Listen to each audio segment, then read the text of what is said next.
Santa Catarina em estado de alerta. Em 5 dias já foram mais de 20 ataques e a segurança pública está sendo reforçada em várias partes. Os nossos serviços de inteligência estão articulados, estão mobilizados.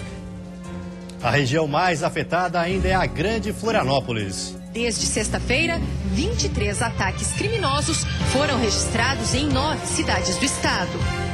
E ao vivo aqui do Ticem, as últimas informações sobre o funcionamento do transporte coletivo da capital. Eleições 2014. Hoje vamos mostrar a importância do papel de senadores e deputados federais para os estados que eles representam. E ainda Santa Catarina adere à greve nacional dos bancos. Saiba como evitar transtornos. O consumidor não pode deixar de pagar suas contas. Ele tem que pagar suas contas ou no caixa eletrônico ou nas agências correspondentes. O Band Cidade desta terça-feira já está no ar.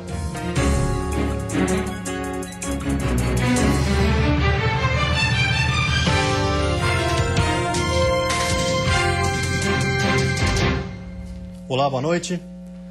A insegurança tomou conta da população e principalmente dos usuários do transporte coletivo da capital. A onda de ataques que iniciou na sexta-feira vem seguindo ao longo dos dias. Já são mais de 20 os atentados até agora. E nós vamos ao vivo ao Terminal Central de Florianópolis, onde está Cibele Fábio.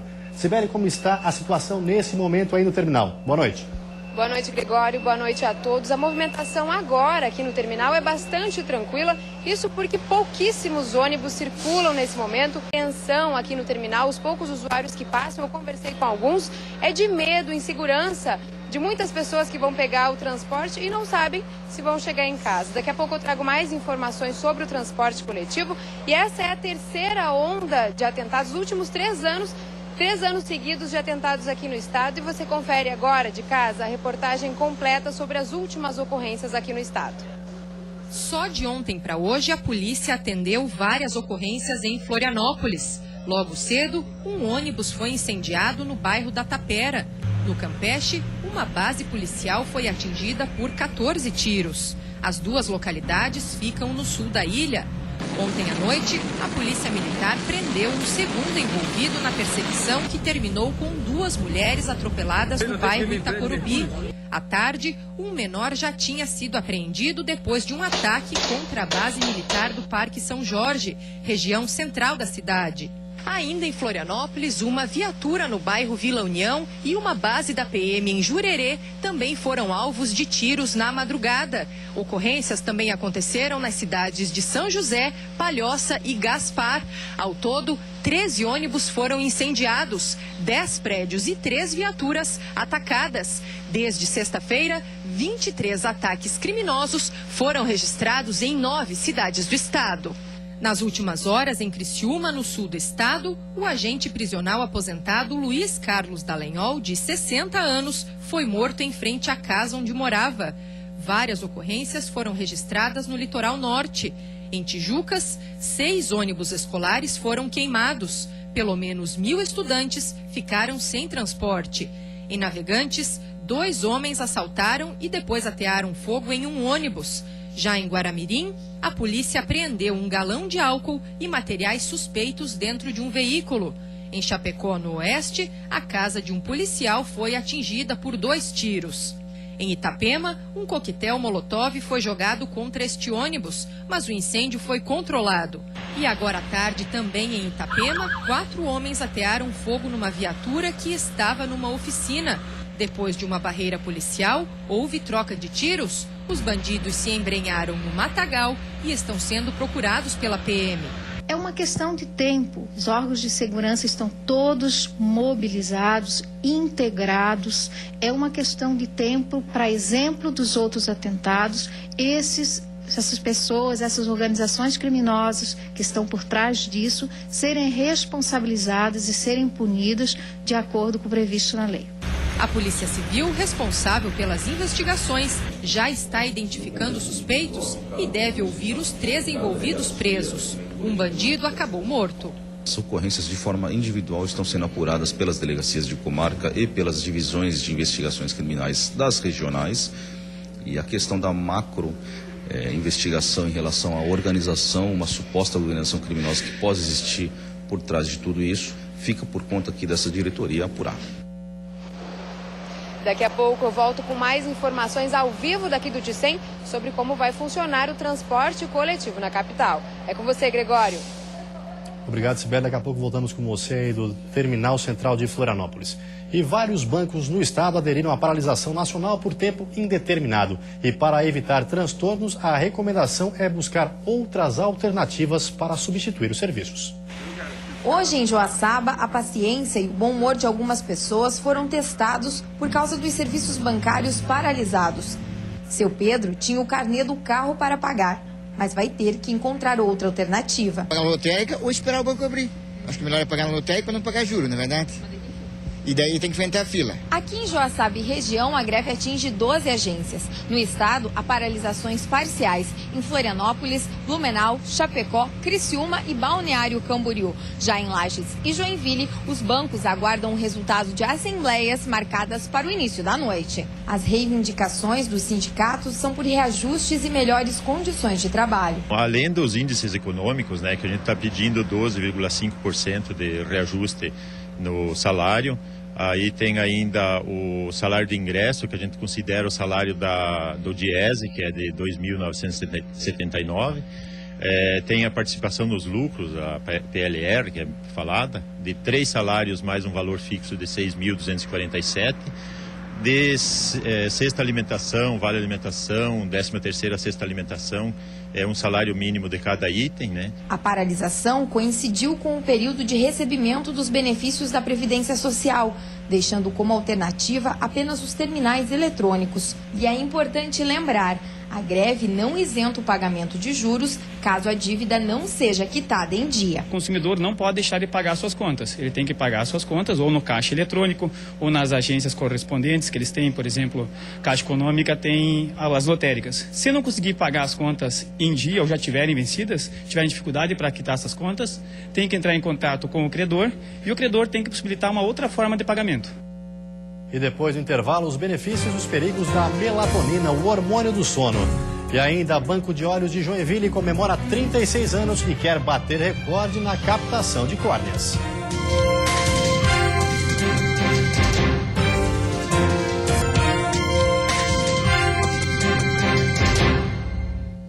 Uma substância conhecida como melatonina sintética tem feito sucesso entre as pessoas com insônia, mas os médicos alertam para os cuidados na hora de tomar o chamado hormônio do sono, que tem a venda proibida no Brasil. Esse corre-corre de todos os dias a gente conhece muito bem.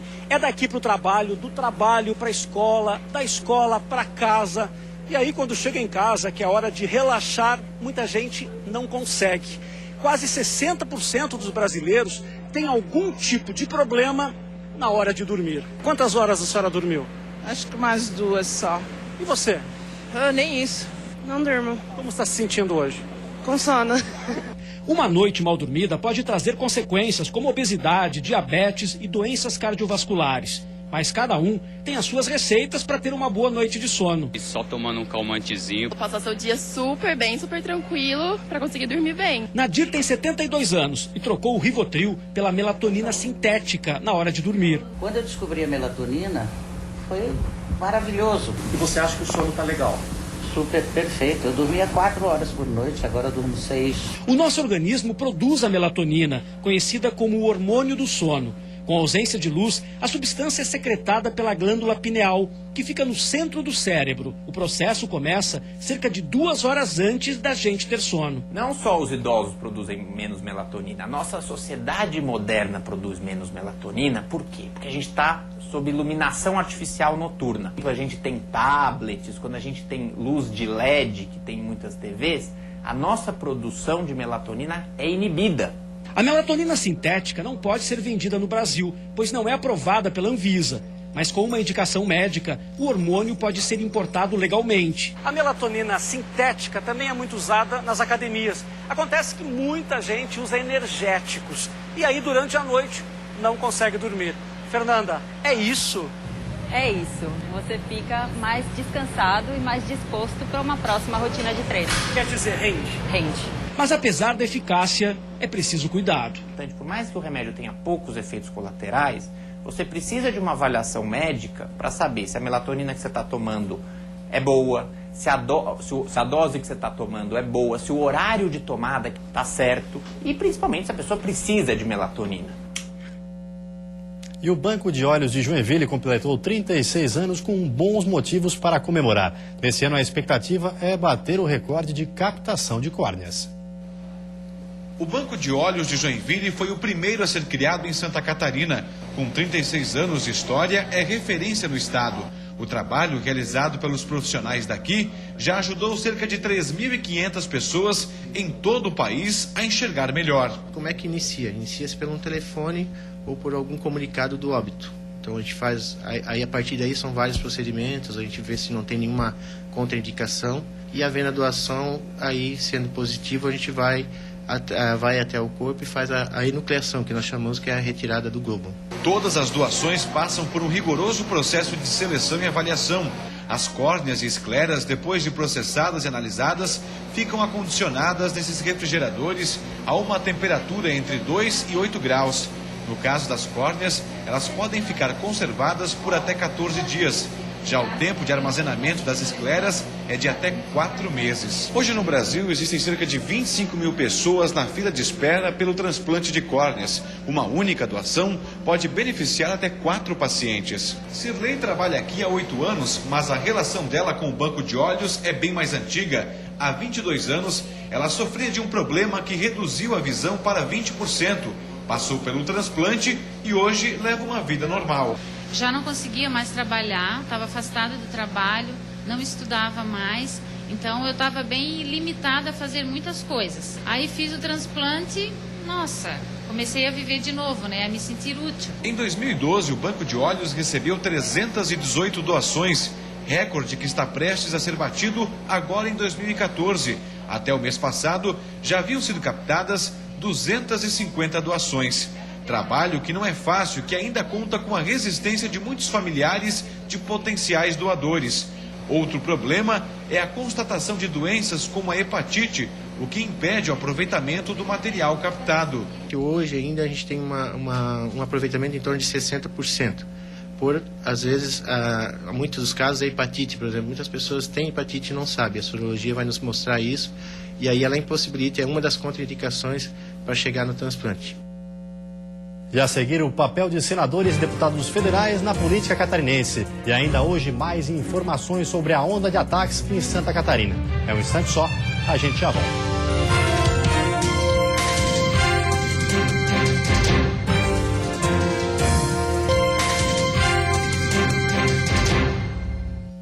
Nas eleições de 2014 serão eleitos o presidente da República e em cada estado o governador, os senadores, deputados federais e estaduais. Em Santa Catarina, ao todo são mais de 580 candidatos em 16 coligações. Mas desses cargos, pouca gente sabe o que fazem senadores e deputados federais. Faltam 5 dias para as eleições 2014. Entre os cargos eletivos estão os de deputado federal e senador.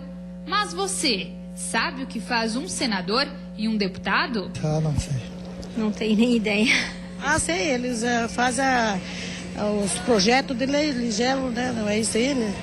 Não sei. Não sei te explicar. Apesar de muita gente não saber a importância desses representantes no Senado e na Câmara Federal, o objetivo do trabalho deles é claro: representar o Estado e a população em Brasília. Mas o que faz um senador? Os senadores propõem e discutem leis, fiscalizam o governo, julgam o presidente da República e ministros, autorizam estados e municípios a contrair empréstimos e aprovam o orçamento da União.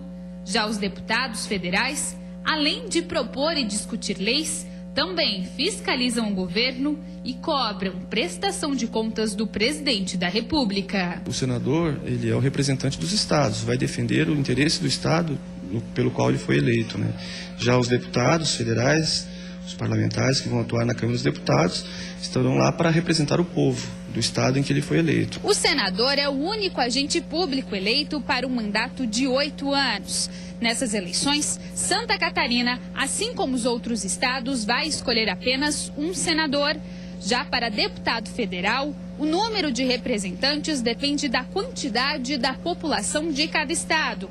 Neste pleito, os catarinenses vão poder escolher 16 deputados federais. O sistema para a eleição de senador é através do voto majoritário, né? Ou seja, será eleito o candidato que fizer a maioria simples dos votos válidos, né? Descontando o voto branco e nulo.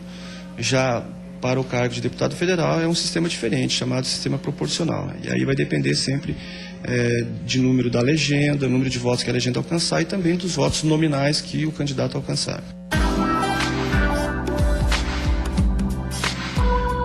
A quarta-feira vai ser de chuva com raios e trovoadas em todas as regiões, principalmente na madrugada e manhã. Entre a tarde e a noite, o tempo melhora com o avanço de uma massa de ar seco. A temperatura mínima fica em 9 graus na Serra e a máxima em 26 no oeste do estado. No Planalto Norte, mínima de 15 e máxima de 24 graus. No litoral norte, Vale do Itajaí e também na Grande Florianópolis, máxima de 25. E na região sul, mínima de 17 e máxima de 23 graus. Uma novela perto do fim. TAM e governo do estado assinaram hoje um termo de cooperação e o aeroporto de Jaguaruna, no sul do estado, deverá ter voos comerciais e regulares a partir do ano que vem. A assinatura, feita durante a tarde, é um dos últimos capítulos do processo de início das operações do aeroporto Humberto Guizzo Bortoluzzi, em Jaguaruna. A estrutura, que já está praticamente pronta, recebe hoje apenas voos particulares, mas essa realidade deve mudar a partir do ano que vem, atendendo 48 municípios e beneficiando cerca de 1 milhão de pessoas em toda a região sul do estado. Do projeto inicial até hoje, são pelo menos 14 anos e um investimento total de mais de 60 milhões de reais do governo do estado. Enfim, em janeiro de 2015, o primeiro voo comercial deverá partir aqui de Jaguaruna. Nós teremos um incremento do comércio, da indústria, das pesquisas. Facilitará muito a existência dessa linha, justamente porque as pessoas poderão aqui para cá se deslocar com muito mais facilidade. Através do termo de cooperação assinado pela TAM, a empresa aérea garante pelo menos uma linha diária de Jaguaruna a Guarulhos, em São Paulo. Com capacidade para 150 pessoas, o Airbus A320 é a aeronave que vai operar no trecho. Ainda não há previsão dos valores das passagens, nem dos outros destinos. O nosso voo, ele é um voo inicial.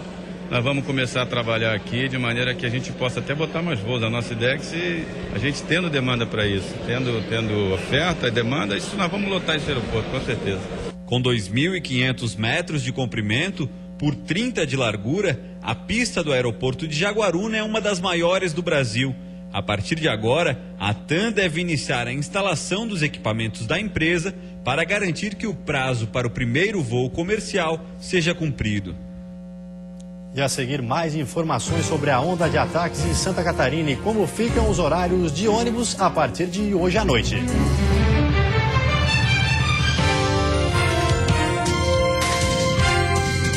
Oferecimento Queris. Compre agora e concorra a 3 carros na promoção Trio da Sorte.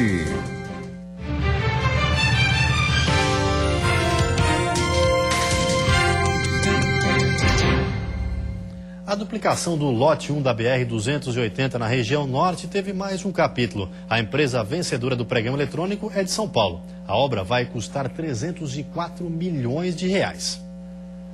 O trecho da BR-280 é o mais importante do processo de duplicação da rodovia. Ele contempla 36 quilômetros entre o porto de São Francisco do Sul e o acesso à BR-101. A obra já havia sido licitada, mas problemas judiciais obrigaram o DENIT a cancelar o processo e abrir o pregão eletrônico.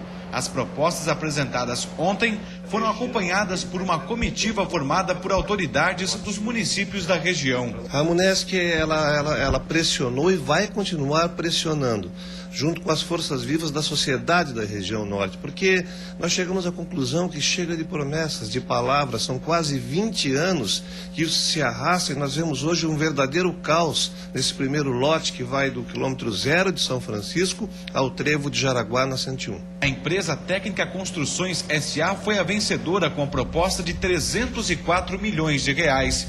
Ela tinha até hoje para apresentar a carta com a documentação necessária. As concorrentes têm até 5 dias para entrar com recurso caso haja alguma irregularidade.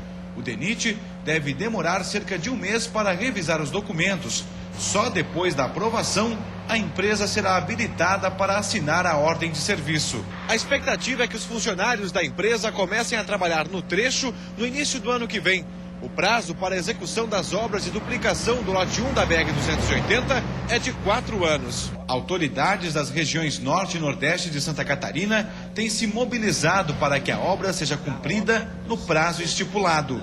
Ela não pode parar mais daqui para frente. Por quê? Porque é de vital importância tanto para o porto quanto para o setor também comercial. Então, é isso que a gente coloca para as autoridades, né, não tem mais como, porque o dinheiro existe. Não é porque não há mais dinheiro, não, o dinheiro existe. E isso, se tem o dinheiro, é porque as obras necessitam ser feitas. E agora nós vamos voltar ao vivo ao Terminal Central de Florianópolis com mais informações sobre a onda de atentados em Santa Catarina. Cibele, houve efetivamente mudança nos horários dos coletivos de Florianópolis? Olha, Gregório, por determinação do Sindicato dos Trabalhadores do Transporte Urbano de Florianópolis, os ônibus pararam às 6h30 da tarde e só devem voltar a circular às 6h15 de amanhã. Uma reunião com prefeitura e polícia tentou negociar a situação para que os ônibus saíssem com escolta agora à noite, mas sem êxito, porque o sindicato teme pela segurança dos usuários do transporte e também dos trabalhadores. São 1.100 ônibus que circulam aqui pelo Terminal de Integração Central e que vão atingir com essa paralisação mais de 1 milhão de pessoas na Grande Florianópolis. Nós vamos continuar acompanhando. E uma última informação: 3 adolescentes foram detidos no litoral norte do estado, suspeitos de terem ateado fogo em uma viatura. Nós continuamos acompanhando as informações sobre a situação no estado. Uma boa noite para você, Gregório. Boa noite a todos. Boa noite, Sibeli. Muito obrigado pelas informações. E você fica agora com o Jornal da Band. Uma ótima noite a todos e até amanhã.